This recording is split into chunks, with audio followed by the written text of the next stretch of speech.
Paz do Senhor! Que alegria estarmos aqui novamente no nosso devocional com Deus, estudando a palavra que nos edifica, consola e traz esperança.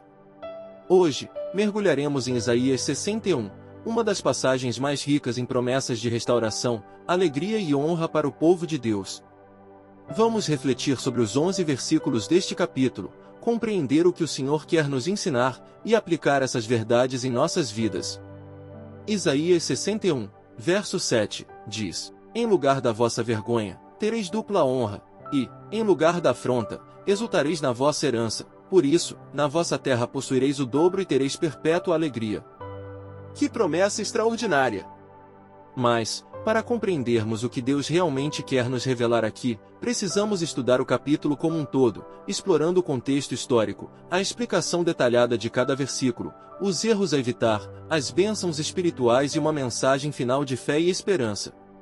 O livro de Isaías foi escrito pelo profeta Isaías durante um período crítico da história de Israel. O povo estava dividido entre os reinos de Judá e Israel e enfrentava crises políticas, morais e espirituais.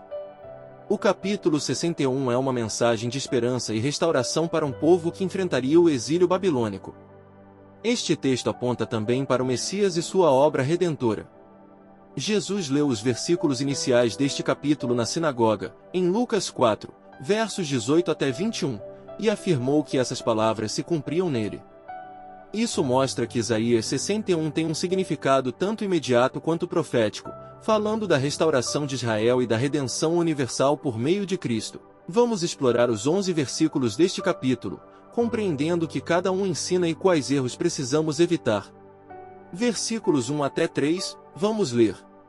O Espírito do Senhor Deus está sobre mim, porque o Senhor me ungiu para pregar boas novas aos mansos, enviou-me a restaurar os contritos de coração, a proclamar liberdade aos cativos e a abertura de prisão aos presos, a apregoar o ano aceitável do Senhor e o dia da vingança do nosso Deus, a consolar todos os que choram, a ordenar acerca dos que choram em Sião que se lhes dê uma coroa em vez de cinzas, óleo de alegria em vez de pranto, veste de louvor em vez de espírito angustiado, a fim de que se chamem árvores de justiça, plantação do Senhor, para que ele seja glorificado. Esses versículos descrevem a missão de Jesus, trazer libertação, consolo e alegria. Ele transforma pranto em louvor, cinzas em beleza e angústia em esperança. Mas temos que evitar alguns detalhes.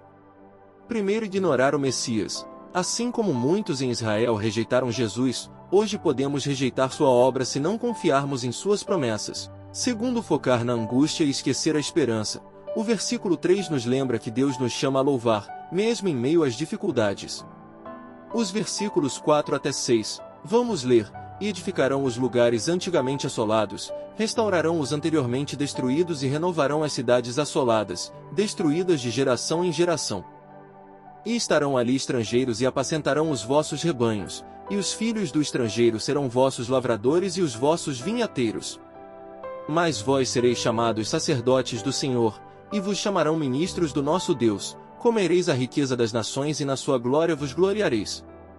Aqui vemos a promessa de que Deus usará seu povo para restaurar o que foi destruído. Eles não apenas reconstruirão as cidades, mas serão reconhecidos como sacerdotes e ministros de Deus. Temos que tomar cuidado erros a evitar. Primeiro, negligenciar nossa missão. Deus nos chama para sermos agentes de restauração. Não podemos ficar de braços cruzados diante das ruínas ao nosso redor. Segundo, esquecer o propósito da bênção. Somos abençoados para abençoar outros e glorificar o nome de Deus. Versículos 7 até 9. Vamos ler: Em lugar da vossa vergonha, tereis dupla honra, e, em lugar da afronta, exultareis na vossa herança. Por isso, na vossa terra possuireis o dobro e tereis perpétua alegria. Porque eu, o Senhor, amo o juízo, e odeio o roubo e a iniquidade. Portanto, eu lhes darei a sua recompensa em verdade e farei uma aliança perpétua com eles. E a sua posteridade será conhecida entre os gentios, e os seus descendentes, no meio dos povos. Todos os que os virem os reconhecerão como descendência bendita do Senhor. Deus promete restaurar a honra de seu povo, garantindo alegria perpétua e uma herança eterna. Ele também assegura que seus filhos serão reconhecidos como abençoados por todos. Erros a evitar. Primeiro, aceitar a vergonha como definitiva. Deus nos chama à honra, mas precisamos confiar em suas promessas e não viver presos ao passado. 2. Buscar justiça própria. A verdadeira justiça vem de Deus, não de nossos próprios esforços. Versículos 10 e 11, diz: Regozijar-me-ei muito no Senhor, a minha alma se alegrará no meu Deus, porque me vestiu com as vestes da salvação, cobriu-me com o manto de justiça, como um noivo que se adorna com atavios, e como a noiva que se enfeita com as suas joias. Porque, assim como a terra produz os seus renovos, e como o jardim faz brotar o que nele se semeia, assim o Senhor Deus fará brotar a justiça e o louvor para todas as nações. O capítulo termina com um cântico de louvor. O profeta exalta a salvação e a justiça que vem de Deus, comparando-as à beleza de um noivo e uma noiva. Erros a evitar. Primeiro, deixar de louvar. A gratidão é uma marca do cristão. Devemos celebrar a salvação diariamente. Segundo, esquecer que Deus é a fonte. Toda justiça e salvação vem de Deus, e não de nossos méritos. Podemos retirar do texto, também bênçãos e lições espirituais. O capítulo 61 de Isaías nos revela inúmeras bênçãos e lições espirituais, que apontam para o cuidado, a justiça e a restauração de Deus. Vamos destacar 3 principais. Primeiro, a bênção da restauração completa. Isaías 61 descreve um Deus que não apenas cura feridas, mas restaura por completo. Ele transforma pranto em alegria, vergonha em honra, e ruínas em beleza. A restauração de Jerusalém após o exílio babilônico é um exemplo histórico dessa promessa, mas há também uma aplicação espiritual. Deus quer restaurar vidas quebradas pelo pecado e pelo sofrimento. Lição espiritual: Deus é o restaurador de tudo aquilo que parecia perdido. Mesmo quando achamos que não há mais saída, Ele nos chama de volta para reconstruir nossas vidas com propósito. Precisamos confiar que Ele é capaz de fazer novas todas as coisas. Apocalipse 21, verso 5, que disse: E o que estava sentado sobre o trono disse: Eis que faço novas todas as coisas. E disse-me: Escreve, porque estas palavras são verdadeiras e fiéis. Segundo, a bênção da justiça divina. Deus se apresenta no texto como aquele que ama a justiça e odeia a iniquidade. Ele garante que a justiça será feita, tanto para os oprimidos quanto para os que permanecem fiéis. O ano aceitável do Senhor é uma mensagem de esperança para aqueles que sofrem injustiça, mas também um alerta para os que se afastam de sua vontade. Lição espiritual: devemos viver como árvores de justiça plantadas por Deus. Isso significa praticar a justiça em nossas ações e confiar que Deus cuidará de tudo que está fora do nosso controle.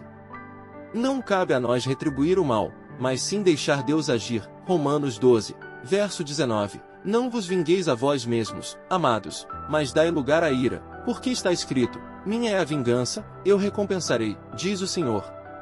Terceiro, a bênção da alegria eterna. O texto fala sobre o óleo de alegria e a veste de louvor que Deus concede ao seu povo. Essa alegria não depende das circunstâncias, mas da presença de Deus em nossas vidas. É uma antecipação da alegria eterna que teremos no reino de Deus. Lição espiritual: precisamos aprender a louvar a Deus mesmo em meio às adversidades. O louvor nos conecta ao coração de Deus e nos dá força para vencer. Como Paulo e Silas na prisão, Atos 16, verso 25, o louvor é uma arma poderosa para transformar qualquer situação.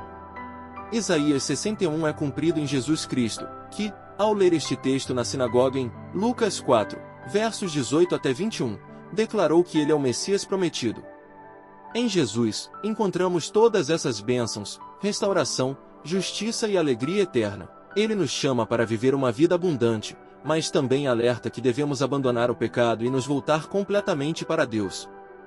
Se você tem vivido uma vida de pranto, vergonha ou ruínas, lembre-se de que Jesus veio para transformar sua história. Ele é a coroa de beleza, o óleo de alegria e a veste de louvor que você precisa. Entregue sua vida a Ele hoje, e você verá a diferença que Ele faz. Deus abençoe, amamos vocês, e até a próxima!